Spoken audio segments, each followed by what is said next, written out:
बातमीदार येणारच आहे, कारखान्या मालकाला मालक दुसरा मालक येणारच आहे. तुमच्या आधी हिंसेचा त्याचा अजिबात काय फायदा झाला, एवढ्या वर्षापासून आंदोलन चाललेलं आहे. त्यामुळं कालचं जे आत्मसमर्पण आहे तो उपक्रम अत्यंत स्तुत्य आहे. माननीय देवेंद्र फडणवीस हे अत्यंत ऍक्टिव्ह मुख्यमंत्री आहेत.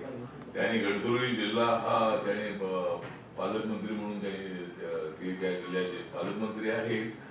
आणि अमित शहा यांनी सुद्धा सांगितलेलं आहे की आम्ही नक्षलवाद संपवणार म्हणजे त्या सर्वांनी मेनस्ट्रीममध्ये यावं.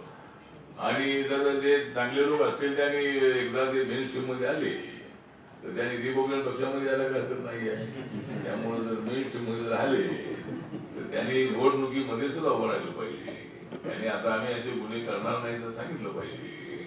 आणि आत्मसमर्पण करणाऱ्यांना सरकारने माफी केलं पाहिजे. त्यांच्या ज्या काही केसेस आहेत त्या केसेस त्यांना नवीन जीवन जे आहे नवीन जीवनाला ते सुरुवात करत आहे ही अत्यंत चांगली गोष्ट आहे.